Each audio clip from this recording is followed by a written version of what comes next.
전 세계 94개국 1위, 1억 4천만 가구 시청 넷플릭스 역사상 최고의 흥행작. 누구십니까? 꼬마입니다. 잠시 후 게임을 시작하겠습니다. 오징어 게임의 신화는 모두가 알고 있습니다.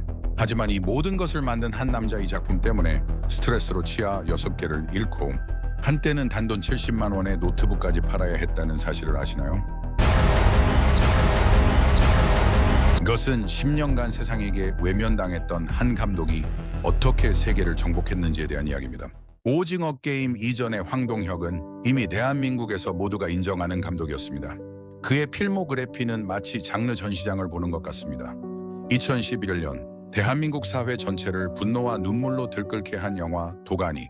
여기 애들을 보통 애들이랑 똑같이 생각하시면 안 돼요. 몸에 장애가 있으면 이게 마음의 장애로 이어지거든요. 여기 애들은 심심하면 막 이상한 소리를 지르고 놀아요. 자기네들 귀에는 안 들리니까 일부러 더 그래. 때려요? 장애 아들을요? 이건 차별이 아니라 폭행이에요. 그날 방과 후에 운동장에 놀러 나갔습니다. 실화를 바탕으로 한 이 영화는 단순한 흥행을 넘어 실제 법 개정까지 이끌어내는 엄청난 사회적 파장을 일으켰죠. 그는 무거운 사회 고발 영화로 정점에 섰습니다. 그런데 불과 3년 뒤 그는 완전히 다른 영화를 들고 나타납니다. 오밤중에 뭔 시커먼 걸 뒤집어 쓰고 지랄이야. 어떤 스타일의 남자 좋아해요? 남자는 그저 처자식 안 굶기고 밤일만 잘하면은. 그래요. 그 아가씨가 내 아가씨고 바로 자네 어머니요. 70대 할머니가 20대 꽃처녀의 몸으로 돌아간다는 유쾌한 상상력의 코미디 수상한 그녀. 이 영화는 865만 관객을 동원하며 그에게 흥행 감독이라는 타이틀을 안겨주었습니다. 그리고 27년 이번엔 역사의 가장 아픈 순간으로 카메라를 돌립니다. 엄동설한의 남한산성, 치욕의 역사 속에서 벌어지는 신념의 충돌을 그린 남한산성. 전하, 속해 남한산성으로 옥체를 피하소서. 이병헌, 김윤석 등 대한민국 최고의 배우들과 함께 그는 묵직한 정통 사극으로 평단의 극찬을 받으며 자신의 연출력을 다시 한번 증명해 보입니다. 사회 고발 코미디 사극. 다른 사극 영화들보다는 대사가 조금 어려우실 거예요. 최대한 그 옛말에 가깝게 그대로 배우들에게 대사를 만드는 작품마다 성공시키며 황동혁은 충무로에서 가장 신뢰받는 감독 중 한 명이었습니다. 누가 봐도 안정된 성공 가도를 달리고 있었죠. 그는 이 안전지대에서 계속 머무를 수도 있었습니다. 하지만 그의 마음속에는 누구도 상상하지 못했던 잔혹하고 기괴한 이야기가 10년째 잠자고 있었습니다. 모든 것의 시작은 2008년으로 거슬러 올라갑니다. 침체와 혼돈을 향해 달려가는 세계 경제. 그 도화선은 미국의 부동산 거품이 불러온 서브프라임 대출 부실. 전 세계를 덮친 금융위기 속에서 황동혁 감독 자신도 경제적으로 힘든 시기를 겪고 있었습니다. 빚에 쫓기던 그는 만화방에서 시간을 보내며 생존 게임 장르의 만화들을 탐독했죠.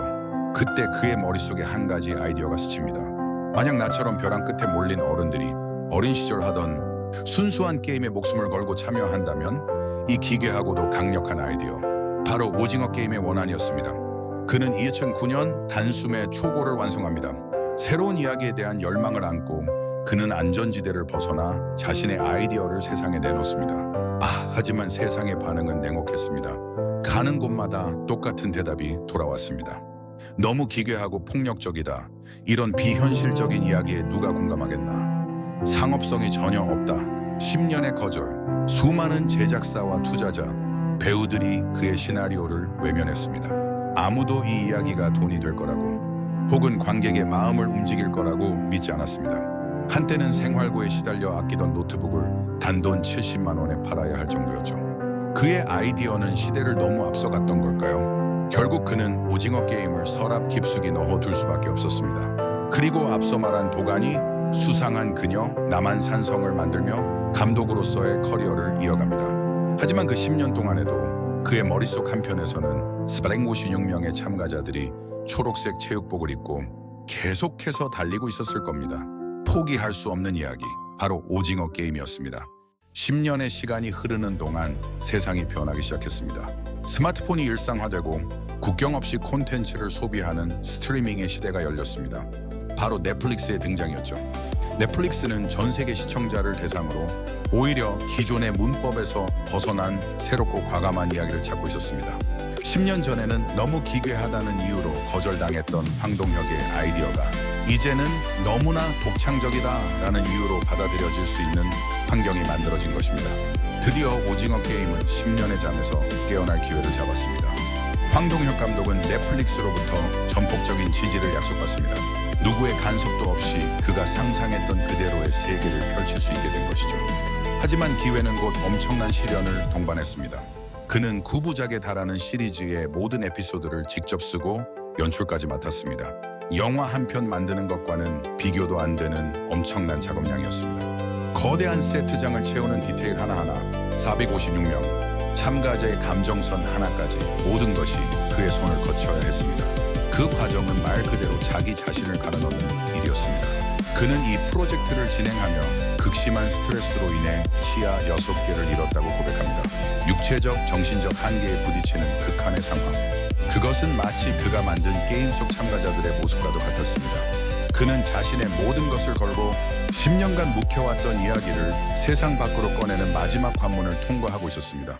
2021년 9월 17일 마침내 오징어 게임이 세상에 공개되었습니다. 그리고 그 누구도 예상하지 못했던 일이 벌어집니다. 대한민국의 어린이 놀이는 전 세계에 밈의 되었고 초록색 체육복은 헬로윈데이의 유니폼이 되었습니다. 사람들은 무궁화 꽃이 피었습니다를 따라하고 달고나를 핥기 시작했습니다. 드라마 속의 이야기는 국경과 문화를 넘어 자본주의 사회의 불평등과 인간의 존엄성에 대한 보편적인 질문으로 확장되었습니다. 10년 전 비현실적이라던 이야기는 역설적으로 2021년의 현실을 가장 날카롭게 관통하는 거울이 되었습니다. 황동혁 감독은 마침내 돌아왔습니다. 단순히 성공한 감독이 아니라 전 세계의 문화 현상을 일으킨 글로벌 크리에이터가 되어서 말이죠. 그는 변했습니다. 이제 그의 목소리는 대한민국을 넘어 전 세계에 울려 퍼집니다. 세상 역시 변했습니다. 그의 이야기 덕분에 우리는 우리 사회의 민낯을 새로운 방식으로 토론하게 되었습니다. 그는 오징어 게임이라는 작품을 통해 가장 한국적인 이야기로 가장 세계적인 공감을 얻을 수 있다는 것을 증명했습니다. 황동혁 감독은 그가 10년간 지켜온 이야기가 틀리지 않았음을, 세상이 마침내 그의 이야기를 따라잡았음을 온몸으로 보여주었습니다. 황동혁 감독의 이야기는 우리에게 무엇을 말해줄까요? 그것은 아마도 집념의 가치일 것입니다. 세상 모두가 아니오라고 말할 때 스스로의 아이디어를 믿고 10년을 버텨낸 힘, 스트레스로 치아가 빠져나가는 고통 속에서도 결국 자신의 이야기를 완성해낸 끈기.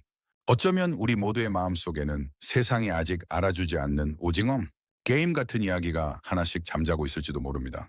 황동혁 감독은 그 이야기에 대한 믿음을 포기하지 않는다면 언젠가 세상이 당신의 이야기를 듣게 될 날이 온다는 것을 보여줍니다. 여러분에게는 세상이 뭐라 하든 끝까지 믿고 싶은 자신만의 이야기가 있나요? 댓글로 여러분의 게임을 공유해 주세요. 황동혁 감독처럼 세상의 판을 바꾸는 인물들의 이야기가 궁금하시다면 구독 버튼을 눌러 저희의 다음 참가자가 되어주세요. 좋아요는 다음 라운드로 진출하는 가장 확실한 티켓입니다. 그럼 다음 이야기에서 뵙겠습니다.